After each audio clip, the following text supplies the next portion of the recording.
Back again with film recaps. In this video, I'm going to recap one of a horror comedy films from 2011, titled Fright Night. Before we get to the storyline, I'd like to wish everyone a happy and great day. Without further ado, let's get straight to the storyline. The film opens with a news report about a woman who claimed a man tried to bite her at the grocery store, and when the camera pans away, it shows a family dog looking scared, watching as its owner, Adam, scramble in fear. The young man runs to his parents' room, where both of them lay dead and covered in blood. He hides under the bed, and takes a gun. As he's fumbling with the gun, the creature comes into the room and starts to drag the father's body away. Right before the vampire finds him, and readies to maul him. The next scene introduces us to our main character, Charlie, a high schooler in Clark County, Nevada, dragging his broken down motorcycle home. He says hi to his neighbor Doris, before pulling up at his driveway. His mom, Jane, starts complaining about their mysterious new neighbor, who stocks up a pile of concrete in his driveway for no apparent reason. The two then get interrupted by Charlie's girlfriend, Amy, who's come to pick him up for school.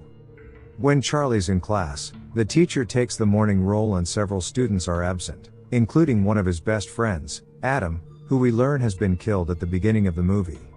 When Charlie is hanging at his locker later on, one of his childhood best friends, Ed, pulls him aside and says that Adam is missing. And so, Ed proposes that they should go check on him tonight. Charlie is reluctant, because ever since he started dating Amy, he started to become one of the cool kids. Meanwhile, Ed and Adam are considered losers. So instead of helping Ed, he goes on a date with Amy instead. As Amy is dropping him off, he sees his mom flirting with their new neighbor, Jerry, so the two decide to come over to say hi. After Jerry retreats inside, Charlie finds a message from a pissed off Ed, who threatens to spread embarrassing childhood stories about Charlie if he dares not show up. This prompts Charlie to rush to Adam's house, where Ed is waiting. The two try knocking on the door, but there's no answer, so they break their way in and sneak inside. As the two start exploring the dark and empty house, Ed claims that Charlie's new neighbor Jerry is a vampire. Ed and Adam had been conducting an investigation on this for a while, and they are more than certain of Jerry's identity now, one of the evidences being the fact that Jerry's windows are completely blacked out. He warns Charlie to never invite Jerry into his house, because a vampire requires an invitation to come in. Of course, Charlie finds this ridiculous, and the two start arguing about how much Charlie changed since he started hanging with the cool kids, who Ed thinks are nothing but fake skanks. On that note, the two part ways. Ed rides his skateboard home, until the school bully, Mark, ambushes him, prompting him to climb over a fence to run away. Unfortunately, he finds none other than Jerry in the random backyard, so he breaks his way into the random home, thinking Jerry wouldn't be able to come in. But he does, because the house is abandoned. Jerry announces that he knows Ed has been watching him, while Ed begins running upstairs. He jumps out the window, but Jerry is already outside waiting for him. Ed then falls into a swimming pool, and here Jerry simply tells him to calm down because what is going to happen is best for him. He uses his mental manipulation powers to get Ed's conviction to waver, before sinking his fangs into his neck. On the next day, Charlie notices that Ed isn't at school, so he decides to pay his house a visit afterwards, but only finds his parents there. They welcome him with open arms, and he asks for permission to go upstairs under the guise of borrowing some book. Inside Ed's room, he finds a website of a vampire hunter named Peter Vincent. He also finds a series videos Ed discreetly took in front of Jerry's house, where we can see Jerry's car door moving on its own, proving that Jerry isn't visible on camera. This deeply shocks Charlie and finally convinces him that what Ed was saying is true. When he returns home, Jerry suddenly turns up, claiming that he needs a favor. He has a girl over but he's run out of beers, so he asks if Charlie owns a six-pack, which Charlie nervously says yes to. Jerry follows him right through his door, but as expected, he doesn't step in. Charlie digs for the six-pack in his fridge as Jerry watches. Oh shit. Can I help you with that? He accidentally breaks a bottle, and Jerry offers to help him clean it up, but the scared Charlie insists he can do it himself. After handing Jerry the beer and closing the door, he heads upstairs, where Amy is waiting for him. Charlie's mind is too preoccupied with thoughts about Jerry now, that he rushes to the window. He sees the arrival of Jerry's date for the night, who is none other than one of the neighbors, Doris. Charlie harshly shoves Amy down the bed when Jerry looks up at them. Amy has no idea what the hell is wrong with this guy that she decides to leave. Later that night, Charlie is awakened from his sleep by the sound of a woman screaming, so he calls 911. But after the police arrives, Jerry smooth talks his way out of the situation, by saying that he simply made a woman scream out of pleasure. Charlie watches this interaction in contempt, and pays attention as Jerry gets into his car and drives away right after the police leave. Worried for Doris's safety, he sneaks into the vampire's home, and starts looking around. He finds an occult insignia in Jerry's study, and takes a picture for evidence. But before he could find out more, Jerry returns, forcing Charlie to hide inside the closet. Surprisingly, here he finds a secret door leading to a hall with several chambers, one of which is locked. He looks through the peephole and finds Doris there, so he takes out a screwdriver in an attempt to unlock the door. But unfortunately, he is forced to hide yet again as he hears the sound of Jerry approaching. Through the door gap, he watches as Jerry drags poor Doris out, and sucks her blood. As this happens, Doris instructs him to stay quiet. Afterwards, he throws Doris back inside the chamber and heads back out. Charlie finally unlocks the door to get Doris out of the house safely, while Jerry is preoccupied with watching TV in the living room. The two make their way down the stairs, and start heading for the door, until Jerry walks in and forces them to retreat. As it turns out, he is only grabbing an apple. And then, he returns to his TV, an opportunity Charlie seizes to escort Doris away. But on their way out, it is revealed that Jerry is watching them with a sneaky smile. The two have made their way out, and it is now daylight, but as Doris steps under the sun, she spontaneously combusts, traumatizing Charlie.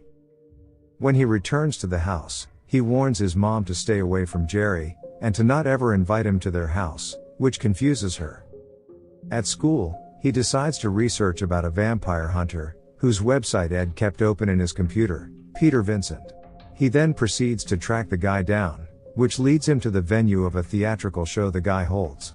Pretending to be a reporter, he gets an audience with Peter Vincent in his very apartment, which is decorated with various supernatural hunting weapons. But when he starts asking how to kill a vampire, and shows him a printout of the occult insignia he found at Jerry's house, the man calls him a nut job and kicks him out. With no other choice, Charlie goes home and puts up garlic and crosses around his room. Meanwhile, the school bullies, Mark and Ben, watch from outside his window in wonder. Jerry then walks up to them, and within less than a minute, attacks the two. Meanwhile, back inside the house, Charlie is carving out stakes to arm himself, until his girlfriend shows up and asks him why he's been acting so weird. But before he gets to explain, Jerry comes knocking on their door to ask Jane to hand over her son, because Charlie broke into his house the other day. Jane is shocked to hear this, but decides to trust her son Charlie, so she tells Jerry to go bleep himself. This angers the vampire, so he takes a shovel and starts digging the backyard of Charlie's house, and pulls out the gas line to set it on fire. This causes the fireplace to explode, burning the house. Now assured that Jerry is dangerous, the three pile inside the car and start driving away. Jerry attempts to go after them with Charlie's motorcycle, but its front wheel is busted, so he throws it at the car, scaring Amy. When Charlie tries explaining that Jerry is a vampire, his mom still refuses to believe him. Not long after, Jerry comes ramming his truck against the back. He also rams his vehicle into the side of their car, before passing them and blocking the road. Jane panics, but Charlie yells at her to keep driving, so she does. Unfortunately, they are in for more trouble, as Jerry is still clinging to the underside of the car, and manages to claw his way through the car floor. It appears that he has returned to his true form now. Charlie begins kicking to get him off, and Jane finally stops the car once he's gone. But then, another vehicle crashes into their car, and the angry driver steps out. It is now that Jerry lifts the car. In his vampire form, He approaches and attacks the driver, draining his blood. Charlie then courageously steps in with a big cross to arm himself, while telling his mom and girlfriend to run. He slowly approaches Jerry, who is now returned to his human form. But surprisingly, the cross only burns when it comes into contact with the vampire, and he easily throws Charlie into their car. While he teases Charlie about stupid humans and their penchant for missing the heart when staking vampires, Jane sneaks up behind them and impales Jerry with a road sign, making him squeal in pain. At the same time, Jane collapses, so Charlie and Amy carry her up, and the three climb inside the dead man's car. Charlie purposely slams into his family car, causing it to topple on top of Jerry. When the family flees the scene, we can see Jerry's bones realigning. At the hospital, the police also arrive to ask them what happened, but of course Charlie doesn't reveal anything because he knows they won't believe him. Meanwhile, Peter Vincent decides to study the printout Charlie left at his office the other day, and finally realizes that Charlie wasn't trying to mess with him. He calls him up, and asks him to come to his place. Once the three finally converge at Peter Vincent's place, he eventually opens up to them. He says that the insignia belongs to a very strong vampire breed that emerged from Mediterranean, and would keep their victims alive for days in order to turn them into vampires as well. According to him, Charlie has no chance against this vampire, as killing this species would require an army. All of a sudden, Vincent gets a call announcing that he's got a package delivery, so he asks the delivery guy to come in and tells his girlfriend to fetch the package for him. However, as it turns out, it was only a ploy. Ed walks in, having been turned into a vampire now. Vincent fetches a crucifixion nail to threaten him, but then cowardly scrambles in fear as Ed chases after him, and the sliding door severs Ed's arm off just as he's about to catch Vincent. While this is going on, Charlie and Amy stumble upon Vincent's girlfriend's dead body at the entrance, and discover that the elevator switch has been smashed, meaning they have to find another exit route. This leaves them with no option, but to hide behind a shelf, as Ed starts looking for them. Oh, fuck! After the two knock the shelf on top of Ed, Charlie takes the nearest blade and tells his girlfriend to go to safety. Ed proceeds to choke and throws him across the room, but Charlie rises again and takes the axe displayed on the wall. The two face off, and Charlie wildly swings his axe at Ed, until it finally lands in his throat. On the other side of the apartment, Amy arms herself with a gun and silver bullets, right as Jerry the vampire arrives. She tries shooting him, but it barely harms him as it's meant for werewolves. Not out of ideas, she finds the Holy Grail, and splashes the holy water in his face, momentarily incapacitating him. If you think Ed's dead, he's not. He simply realigns his neck, and proceeds to attack Charlie, pinning him down and gets ready to bite into his neck. Until Amy steps in and smacks him with a flail. When Ed rises again, Charlie reluctantly stakes him through his heart, causing Ed to briefly revert back to his true self, and tells Charlie that it's okay before dematerializing into ash. After announcing that Jerry is here, the two proceed to escape through a door that leads to a nightclub, while Jerry, who seemingly has recovered from the holy water, comes after them. Just as the two are forced apart by the crowd, Jerry finds the girl and drags her away. With his mental manipulation power, he gets her to taste his blood and fully incapacitates her as he kisses her. Meanwhile, Charlie tries to come after her, but a security guard starts dragging him away, leaving him no choice but to watch as Jerry sucks her blood. When he returns to Peter Vincent's apartment later, the man is packing his bags to leave. Vincent confesses that he never killed a vampire before, and only started collecting supernatural killing devices out of trauma because his parents were murdered by a vampire.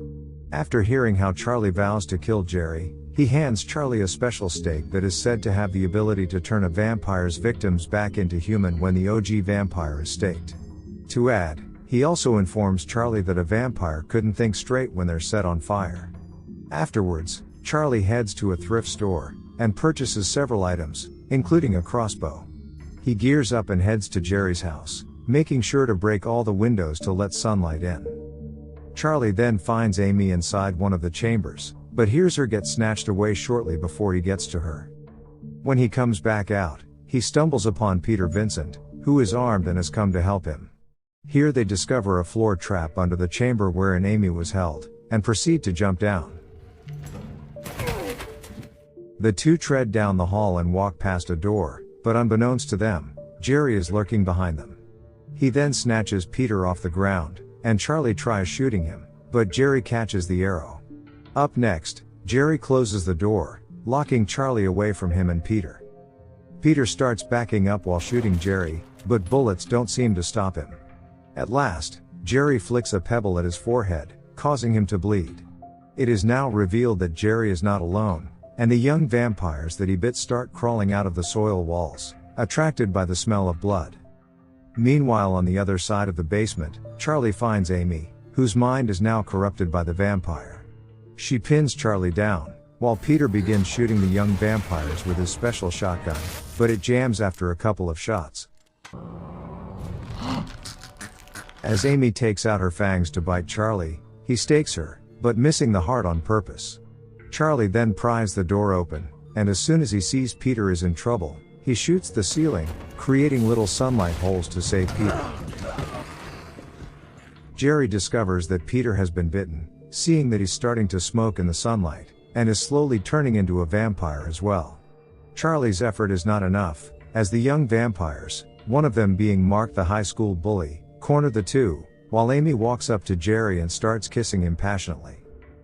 With Jerry distracted, Charlie uses Peter's lighter to set himself on fire, and makes a jump on Jerry, revealing to us that his suit is fireproof after all. Jerry begins screaming and thrashing about as Charlie clings to him, creating a big hole in the ceiling which lets more sunlight in and burns Jerry. Peter then throws Charlie the stake, and he stabs it through Jerry's heart, turning him into dust and drifts away. It is at this point that the young vampires turn back into humans, with absolutely no memory of how they got in the basement. Both Charlie's friends and several other people are brought back to life, and this is where the movie ends.